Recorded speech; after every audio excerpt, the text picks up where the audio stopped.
అందరికీ praise the lord. అత్యాచారానికి గురైన దీనా గురించి మీకు తెలుసా? దీనా యాకోబుకు లేయాకు పుట్టిన ఒక్కగానొక కుమార్తె. యాకోబు కానాను దేశంలో ఉన్న షెకెము ఊరికి వచ్చి ఆ ఊరి ముందర గుడారం వేసుకొని నివసిస్తూ ఉంటాడు. అప్పుడు దీనా ఆ దేశంలో ఉన్న అమ్మాయిలను చూడడానికి వెళ్తుంది. అప్పుడు ఆ దేశాన్ని ఏలిన హవ్వీల యువరాజు అయిన షెకెము దీనాని చూసి ఆమెతో శయనించి ఆమెను అవమానపరుస్తాడు. ఆ యువరాజు మనసు ఇంకా దీనా మీద ఉండటం వలన దీనాను నాకిచ్చి పెళ్లి చేయమని తన తండ్రి అయిన హామోనును అడుగుతాడు. తన సహోదరికి జరిగిన అవమానాన్ని విని యాకోబు ఆమె సహోదరులు బాధపడి కోపం తెచ్చుకుంటారు. యువరాజు తండ్రి అయిన హామోను యాకోబు వద్దకు వచ్చి దీనాను తన కుమారునికి ఇచ్చి వివాహం చేయమని అడుగుతాడు.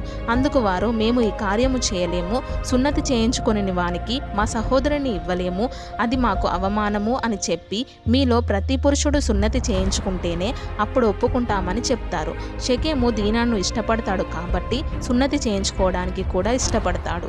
దీనా సహోదరుల్లో ఇద్దరు ఒక వేశ్య పట్ల చేసినట్లు నా సహోదరిని చేస్తారా అని కోపం తెచ్చుకొని వారు తమ కత్తులను పట్టుకొని వారికి తెలియకుండా ఆ ఊరి మీద పడి ప్రతి పురుషుణ్ణి చంపి, అలాగే హామోనును తన కుమారుడైన షెకెమును చంపి తన సహోదరి అయిన దీనాను తీసుకొని వెళ్ళిపోతారు.